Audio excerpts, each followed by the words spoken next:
오신 성도님들을 주 안에서 환영하고 축복합니다. 우리 사도신경으로 우리의 신앙을 함께 고백하도록 하겠습니다.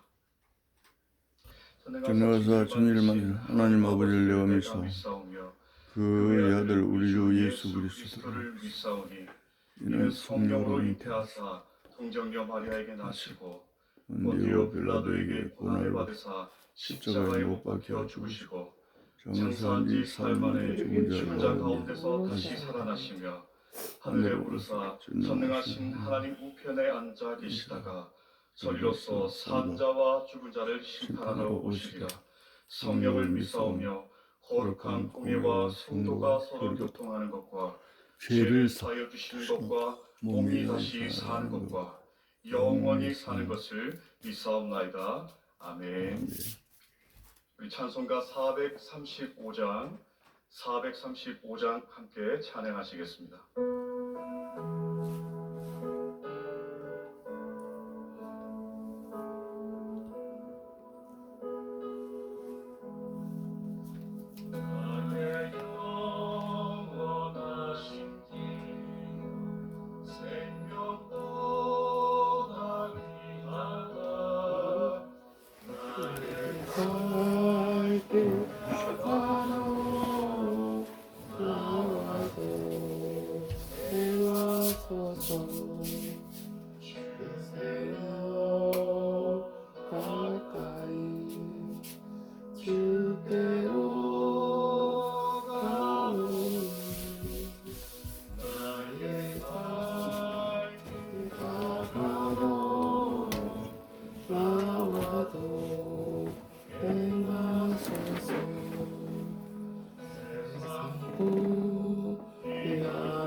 길을 가는 동안 나와도 행하소서. 주께로 가까이 주께로 가오니 나의 발길 하나로 나와도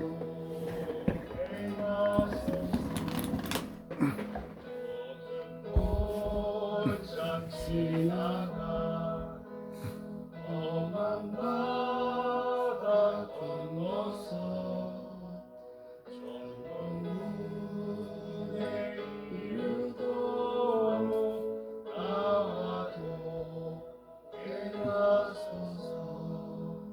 주께로 가까이 주께로 나의 발길 가도록 나와도 행하소서. 아멘.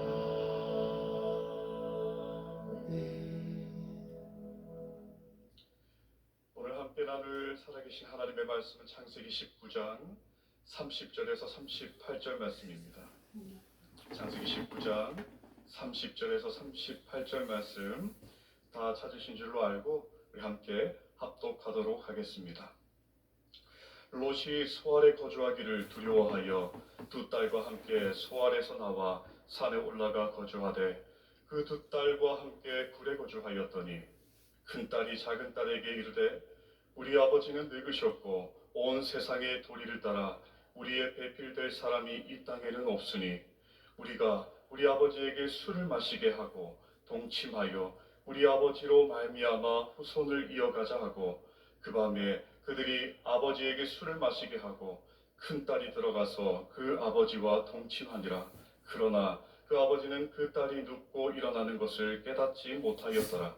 이튿날 큰 딸이 작은 딸에게 이르되 어젯밤에는 내가 우리 아버지와 동침하였으니 오늘 밤에도 우리가 아버지에게 술을 마시게 하고 내가 들어가 동침하고 우리가 아버지로 말미암아 후손을 이어가자 하고 그 밤에도 그들이 아버지에게 술을 마시게 하고 작은 딸이 일어나 아버지와 동침하니라. 그러나 아버지는 그 딸이 눕고 일어나는 것을 깨닫지 못하였더라. 롯의 두 딸이 아버지로 말미암아 임신하고 큰 딸은 아들을 낳아 이름을 모압이라 하였으니 오늘날 모압의 조상이요 작은 딸도 아들을 낳아 이름을 베남이라 하였으니 오늘날 암몬 자손의 조상이었더라. 아멘. 그거만 해야 되는데 오늘 실시가 딱 이 본문의 말씀을 가지고 유튜브는 올리지 말고 말씀의 우리만 기준을 따라가라. 말씀의 기준을 따라가라. 라는 말씀 제목으로 하나님 말씀 나눌 때 영적인 감각과 생명을 회복하는 시간 되시길 주님의 이름으로 축복합니다.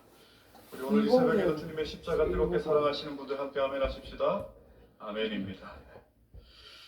여러분 이렇게 등산을 해보신 경험이 있을 거예요. 한 번쯤은 아마 등산을 해보셨을 텐데 한 등산객이 깊은 산속을 탐험하다가 그만 길을 잃게 되었습니다.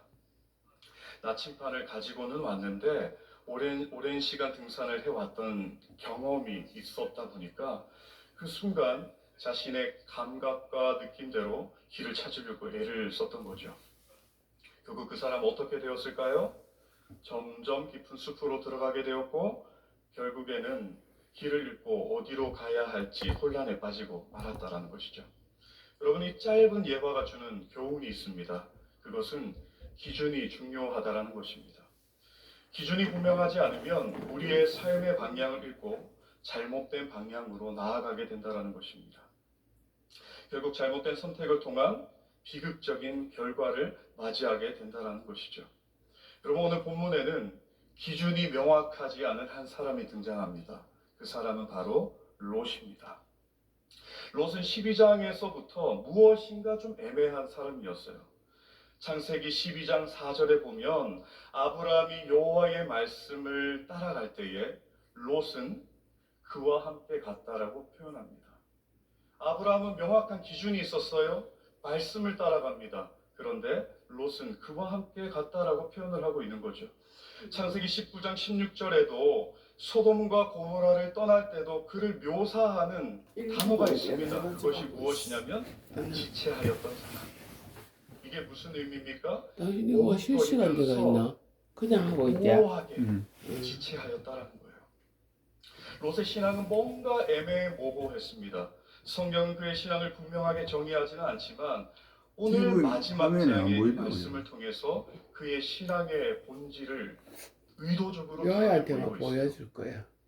오늘 이 본문을 통해서 기준 없이 머뭇거리고 세상과 타협한 신앙이 결국에는 자신뿐만 아니라 자신들의 자녀 그리고 그 후손들에게까지 어떠한 결과를 가져오는지 함께 살펴보고자 합니다. 첫 번째로 말씀의 기준이 없으면 자녀들이 세상의 도리를 따라가게 됩니다. 롯은 자신이 살던 소돔과 고모라가 멸망한 것을 직접 목격한 사람입니다. 불과 유황이 쏟아져 사람들이 절규하며 죽어가는 광경을 보았어요. 그러나 그 사건을 통해서 하나님을 더욱 의지하는 삶을 선택하는 것이 아니라 큰 두려움에 사로잡히게 됩니다. 우리 본문 30절을 함께 읽도록 하겠습니다. 롯이 소알에 거주하기를 두려워하여 두 딸과 함께 소알에서 나와 산에 올라가 거주하되 그 두 딸과 함께 굴에 거주하였더니. 여러분이 본문에 나오는 이 소알이 어디일까요? 하나님께서 20절과 21절을 보면 안전하게 지켜주시겠다고 약속했던 작은 성읍이었어요. 그것에 들어갔다면 분명한 하나님의 인도하심을 받았을 겁니다. 그런데 롯은 말씀의 기준이 아니라 본인의 생각을 또 신뢰하면서 산속 굴로 일부 들어갑니다. 공개로 했던. 그럼 우리가 생각해 볼 수 있겠죠. 아니 왜 소알을 놔두고 산으로 갔을까? 왜 굴로 들어갔을까? 아마 이렇게 생각했을 것 같아요. 혹시나 하나님이 한 번 더 불과 유황의 심판을 내리게 된다면 내가 어디로 가면 살 수 있을까? 그래서 굴로 들어갔던 거죠. 여러분 한 본문이 떠오르지 않습니까? 노아 시대 때 물로 심판을 받고 난 후에 그 자손들이 멸망을 받지 않기 위해서 시날 평지에서 그들이 쌓았던 그 높은 바벨탑, 자기 이름을 내고자 했던 바벨탑이기도 했지만 높이 쌓아서 물로 다시 심판해도 우리의 죽임을 면하자라는 그러한 생각들이 그 안에 있었던 것입니다. 롯은 30절을 보면 강한 두려움에 휩싸였어요. 유황불이 떨어져서 사람들이 멸망하는 것을 보았습니다. 28절을 보면 연기가 이렇게 옹기가마처럼, 여러분 어디서 보셨죠? 핵폭탄 떨어지면 이렇게 옹기가마가 이렇게 일어나는 것처럼 그러한 위력을 눈앞에서 경험했던 사람입니다. 그리고 두려움과 함께 아내를 잃은 슬픔도 있었어요. 하지만 그럼에도 불구하고 두렵고 슬프지만 롯이 해야 했던 것이 있습니다. 그것이 무엇이냐면 이제 두 딸이 남았어요. 두 딸을 모아놓고 이제 우리 가정은 하나님의 말씀을 따라가야 돼. 이제 우리 말씀은 하나님께 순종하며 나아가는 삶을 살아가야 돼. 이제는 우리는 하나님을 두려워하는 삶을 살아가야 돼. 이렇게 그 두 딸들에게 교육을 했어야 했죠. 가정에 회개할 시간 그리고 회복할 기회를 하나님이 주셨습니다. 이제 정말 자녀들을 믿음으로 양육해야 되는 시기였어요. 그런데 영적 제사장으로 세워진 그 권위를 입은 아버지로 인해서 여러분 어떤 일들이 일어나는지 아십니까? 본문 31절과 32절을 보시면 생각할 수 없는 일들이 벌어집니다. 그에게 두 딸들이 있었어요. 우리는 그 두 딸들이 하는 이야기를 통해서 그 두 딸들의 신앙이 어떠했는지 그들의 신앙관을 좀 들여다볼 수가 있습니다. 이렇게 얘기합니다. 큰딸이 작은딸에게 이렇게 얘기해요. 이제 우리 아버지는 늙었고 우리의 배필이 될 사람, 다시 말하면 자녀를 허락할 사람이 없기 때문에 우리 후손에 대한 계획을 미리 좀 세우자. 맞습니다. 그들이 해야 될 고민이지요. 그런데 그들의 논의하고 계획한 방법이 무엇이었습니까? 아버지에게 술을 먹이는 거예요. 이해할 수가 없는 방법입니다. 술을 먹이고 동침해서 자녀를 이어가자고 계획을 세웠습니다. 상상할 수 없는 근친상간의 전략을 세웠어요. 그 결정한 기준이 뭘까요? 어떻게 해서 이들이 이러한 계획을 세웠던 걸까요? 본문 31절은 그 결정의 기준을 이렇게 이야기하고 있습니다. 우리 31절 말씀 함께 읽겠습니다. 큰딸이 작은딸에게 이르되 우리 아버지는 늙으셨고 온 세상의 도리를 따라 우리의 배필될 사람이 이 땅에는 없으니. 여러분 그들의 결정 기준이 뭐였어요? 온 세상의 도리를 따라. 그 딸들은 이렇게 할 수도 있었잖아요. 하나님 우리가 어떻게 해야 됩니까? 하나님 이렇게 다 멸망받았어요. 우리 가정에 소망이 없습니다. 하나님 도와주세요. 이렇게 기도했어야 됐는데 하나님께 기도하건 하나님의 인도하심을 구하지 않았습니다. 그렇게 할 수가 없었어요. 왜냐하면 부모의 신앙을 보지 못하였고 또 하나는 세상에서 보고 배운 방식을 따랐기 때문입니다. 소돔과 고모라에서 성적 타락과 제약을 보고 자랐기 때문에 그들에게 근친상간도 선택 가능한 방법이 된 것이죠. 본문의 딸들이 온 세상의 도리를 따랐다고 합니다. 세상의 문화와 가치관이 그들의 행동의 기준이 되었습니다. 동성애가 난무한 것을 보았어요. 밤마다 술 취하는 것을 보았어요. 제가 본문 묵상하면서 사실 두려웠던 게 우리 아이들이 TV를 켜면 우리 아이들이 밖으로 나가면 보이는 것들이 동성애, 사람들 술 마시고 취해 있는 것, 이것들이 우리 자녀들이 지금 보고 있는 것 아닙니까? 동일한 상황 가운데 있었던 이 두 딸들이 지금 어떤 행동을 하는지를 한번 보십시오. 그 딸들은 세상에서 보고 경험한 대로 결정하였습니다. 그러면 본문이 이 딸들의 선택이 온 세상의 도리 때문에, 문화적 요인 때문에, 환경적 요인 때문에라고만 말씀하는 것일까요? 본문은 의도적으로 더 결정적인 이유를 33절과 35절에 반복적인 표현으로 숨겨놓았습니다. 여기서 제가 두 번째 메시지를 나누겠습니다. 두 번째로 말씀의 기준이 없으면 깨닫지 못하게 됩니다. 혹이나 자녀들이 그러한 기준으로 계획을 세웠어도 아버지가 말렸어야죠. 그런데 그렇게 할 수가 없었습니다. 33절 보십시오. 본문은 그 이유를 이렇게 이야기합니다. 우리 33절 말씀 같이 한번 읽겠습니다. 시작. 그 밤에 그들이 아버지에게 술을 마시게 하고 큰딸이 들어가서 그 아버지와 동침하니라. 그러나 그 아버지는 그 딸이 눕고 일어나는 것을 깨닫지 못하였더라. 35절은 읽지 않았어요. 하지만 똑같은 문장이 반복되고 있습니다. 이 표현만 보면 이렇게 생각할 수도 있습니다. 아니 이렇게 작정하고 속이면 누가 안 속을 수 있겠냐고. 그런데 본문을 해석할 수 있는 키가 35절의 한글 표현에는 생략되어 있어요. 그게 뭐냐면 영어 성경을 보면 없는 표현이 하나 있는데 그게 뭐냐면 again이라는 표현이에요. again. 다시 똑같은 것이 반복되고 있음에도 불구하고 깨닫지 못했다. 왜 성경은 이 똑같은 구절을 33절과 35절에 반복해 놓았을까요? 이것이 원래 롯이 살아오던 삶의 방식이었어요. 술을 마셔왔겠죠? 술을 마시는 것이 문제가 아니라 통제력을 잃었던 경험들이 있었겠죠?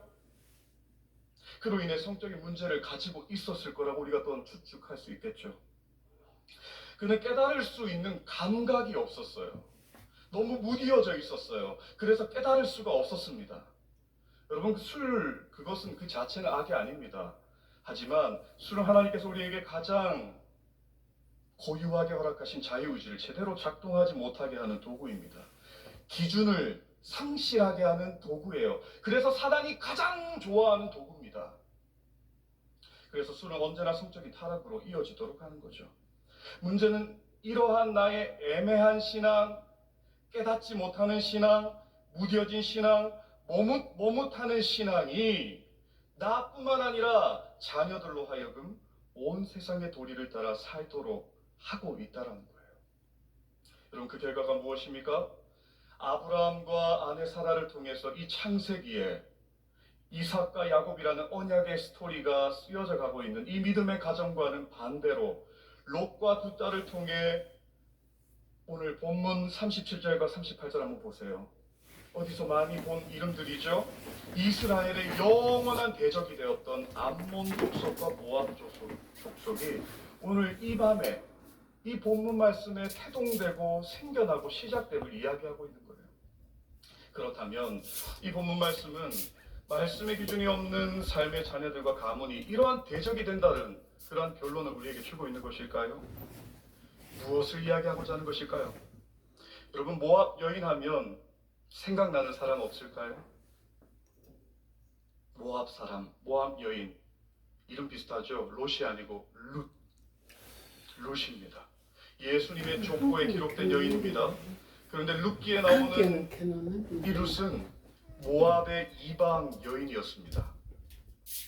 그런데 시어머니 나오미의 신앙을 따라서 어머니의 하나님이 나의 하나님 되기를 원합니다 라는 이 신앙의 고백과 함께 하나님을 선택하기로 한 사람이었어요. 룻은 원래는 아마도 머뭇거리는 사람이었을 거예요. 왜냐? 이방 사람이었으니까요. 기준이 없던 사람이었으니까요. 감각이 없던 사람이었으니까요. 그런데 시어머니의 신앙을 따라서 여호와 하나님을 섬기기로 결단합니다. 물론 이 안에는 하나님의 구속사적인 하나님의 열심과 계획이 이 안에 있었습니다.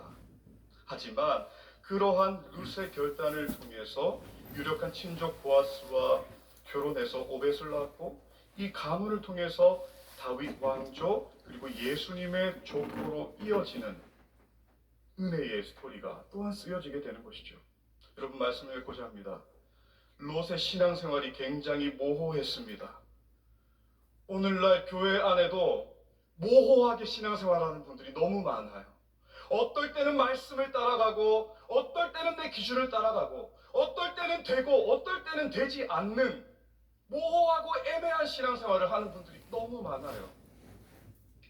무엇을 따라가는지 분명하지 않은 분들이 너무 많다라는 거예요. 선택의 상황마다 자신의 생각으로 결정한 이 롯을 보십시오. 분명한 기준이 없는 이 삶은 비참합니다. 그런데 룻은 이방 사람이었는데도 분명하고 선명했어요.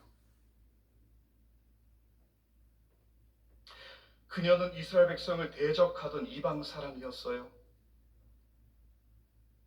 남편을 잃은 슬픔도 있었어요.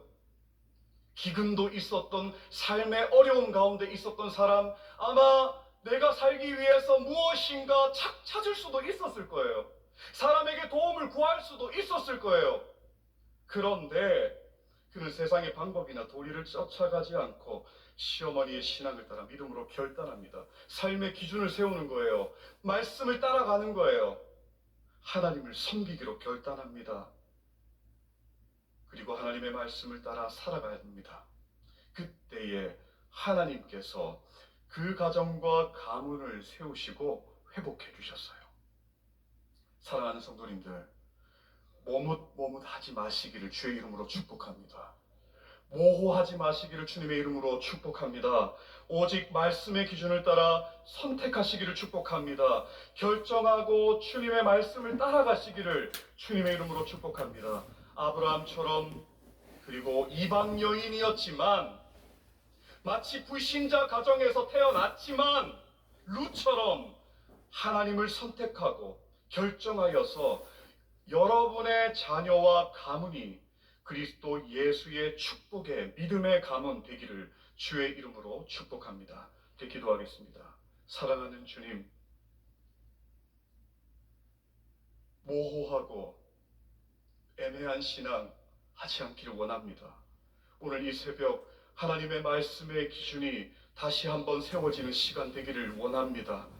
성령께서 우리의 심령을 깨워주셔서 무뎌지고 모호해진 우리의 신앙 가운데에 생명의 빛을 비춰주시고 하나님의 말씀으로 새롭게 세워지는 은혜의 시간 되게 하여 주시옵소서. 이러한 믿음의 유산과 기준이 사랑하는 자녀들과 우리의 가문에게로 흘러가 믿음의 명문 가문으로, 은혜의 가문으로, 자녀들이 주님을 잘 믿는 가문으로 세워지는 은혜가 있도록 주님 축복하여 주시옵소서. 그러한 회복이 있는 이 시간 될 줄로 믿사오며 존귀하신 살아계신 예수 그리스도의 이름으로 기도합니다. 아멘. 우리 주기도문으로 예배를 마치겠습니다. 하늘에 계신 우리 아버지여, 이름이 거룩히 여김을 받으시오며 나라가 임하옵시며 뜻이 하늘에서 이루어진 것 같이 땅에서도 이루어지이다.